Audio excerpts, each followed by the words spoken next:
Kakori rail घटना की वर्षगांठ पर कार्यक्रम मुख्यमंत्री योगी आदित्यनाथ ने शहीदों को नमन किया। मुख्यमंत्री योगी आदित्यनाथ कार्यक्रम में शहीदों को नमन कर रहे हैं और कार्यक्रम में शिरकत कर रहे हैं। सीधा जुड़ेंगे कार्यक्रम के साथ। बुझने न पाए, बंद न होने पाए, इसलिए इस कार्यक्रम को आगे बढ़ाने का कार्य किया था। देश अंग्रेजी हुकूमत के सामने कभी झुका नहीं। अलग अलग देश के कोनों में अलग अलग समय में अलग अलग प्रकार के कार्यक्रम होते रहे, लेकिन सामूहिक रूप से 1857 का देश का प्रथम स्वातंत्र समर, जिसमें झांसी की रानी लक्ष्मीबाई ने, जिसमें मंगल पांडे ने, जिसमें मेरठ के क्रांतिकारियों ने देश के अलग अलग स्थानों पर क्रांति की जिस लौ को आगे बढ़ाया था, चौरी चौरा की घटना उसकी अगली कड़ी थी।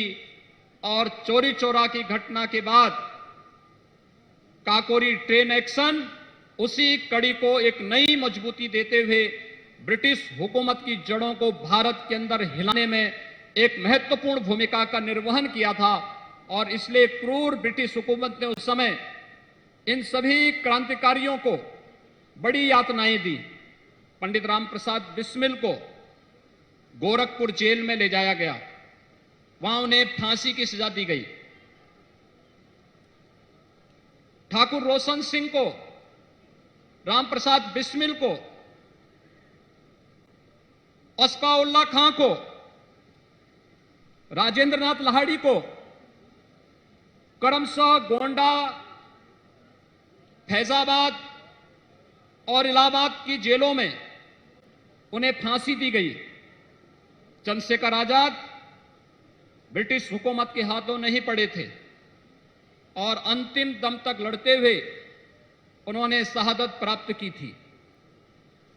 यह कहानी हम सबको आजादी की लड़ाई और आजादी की कहानी हम सबको इस बात के लिए प्रेरित करती है कि अगर हमने अपनी आजादी को सुरक्षित रखने में कहीं भी कोई कोताही बरती तो वह इसी प्रकार की यातना लेकर के वह गलतियां हम सबको और आने वाली पीढ़ी को इन्हीं यातनाओं का शिकार बनाती है। और भाइयों बहनों, जब ये देश अपनी आजादी का अमृत महोत्सव कार्यक्रम के साथ जुड़ा हुआ है, हम सबका दायित्व बनता है। 1857 का प्रथम स्वातंत्र समारोह हो या उसके उपरांत तमाम क्रांतिकारी गतिविधियों के वे घटनाएं जो देश के स्वाधीनता आंदोलन में अमिट अक्षरों में, स्वर्णाक्षरों में जिनको लिखा जाता है, जिनके प्रति सम्मान का भाव प्रत्येक भारतीय रखता है, ये घटनाएं हम सबको इस बात का एहसास कराती हैं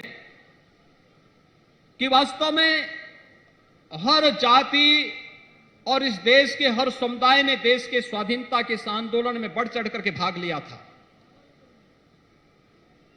बढ़ चढ़ करके भाग लेने का मतलब, जब पूरा भारत एक स्वर में बोलता है, जब भारत अपने व्यक्तिगत स्वार्थों से ऊपर उठ करके भारत का प्रत्येक नागरिक एक साथ चलता है, तो दुनिया के अंदर एक बड़ी ताकत बनकर के उभरता है।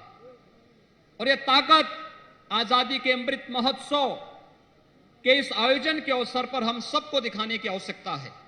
दुनिया को इस बात का एहसास कराने की आवश्यकता है कि 136 करोड़ की आबादी का यह भारत किसी भी प्रकार के जाति, मत, मजहब, क्षेत्र, भाषा या किसी भी प्रकार के अन्य भेदों से ऊपर उठ करके केवल अपने एक धर्म के साथ जुड़ा है, और वह है हमारा राष्ट्र धर्म।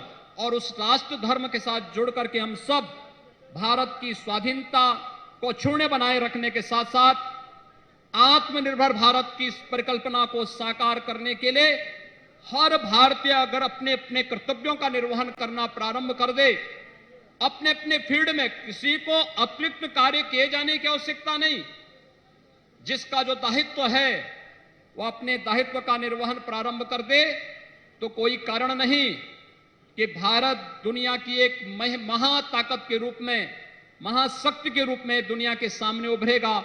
इसमें कोई संदेह नहीं होना चाहिए।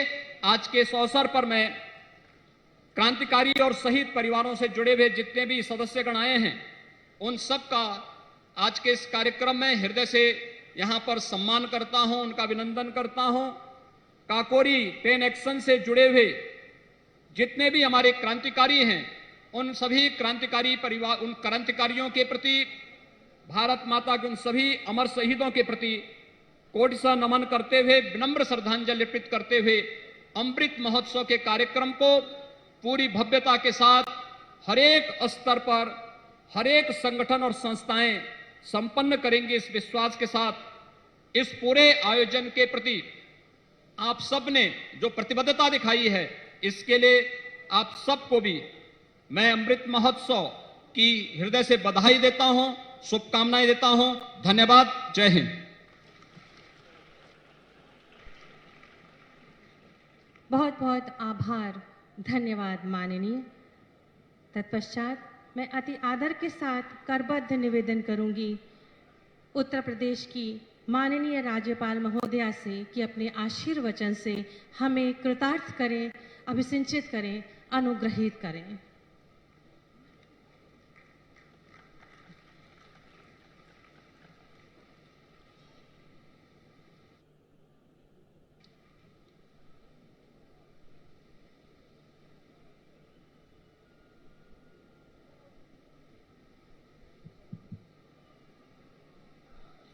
उत्तर प्रदेश के यशस्वी मुख्यमंत्री श्री योगी आदित्यनाथ जी,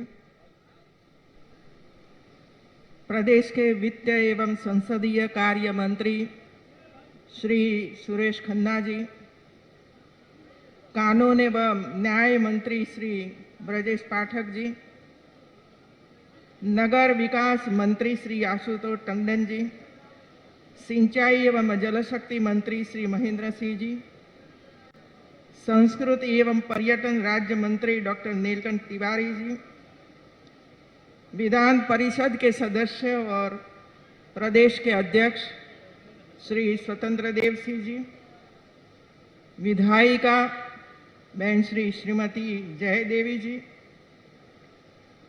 शहीद परिवारों के उपस्थित सभी परिवारजनों और उपस्थित सभी नागरिक भाई और बहनों, आप सबको मैं पहले नमन करती हूँ।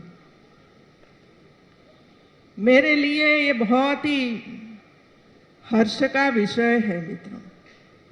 ये ऐतिहासिक घटना के साक्षी बनना,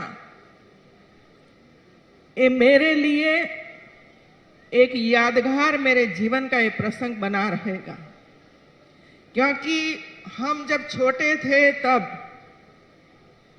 पाठ्यक्रम में ये सब पढ़ते थे, काकोरी ट्रेन घटना, चौरी चौरा की घटना, लेकिन कभी ऐसे स्थान जो पवित्र स्थान था, ऐतिहासिक घटनाएं वहां हुई थी और देश की आजादी के लिए छोटे छोटे हमारे युवकों ने 20 साल 25 साल की जिसकी उम्र रहती थी, ऐसे कई वीरों ने अपनी शहीदी दी है, फांसी के फंदे पर चढ़ गए हैं। ऐसे स्थान पर आज जब मैं आई हूं तो मैं गर्व का अनुभव कर रही हूं। शहीदों के जो परिवार हैं, वो परिवारों का भी आज सम्मान किया गया है। और कारगिल की जो घटना हुई, इसमें भी उत्तर प्रदेश के जो हमारे सेना वीर जवानों शहीद हुए थे, उनके परिवारों को भी आज सम्मान सरकार ने किया है। और इसी वजह से मैं योगी आदित्यनाथ जी को बहुत बहुत बधाई देती हूँ मित्रों। इधर एक कहा गया कि माताएं कैसी थी मित्रों। ऐसी घटना जब होती थी, फांसी के फंदे पर जब हमारे युवा क्रांतिकारियों चढ़ जाते थे, फिर भी माता की आंख में से कभी आंसू नहीं आए और ये कहते रहे कि मुझे आज गर्व है कि देश की आजादी के लिए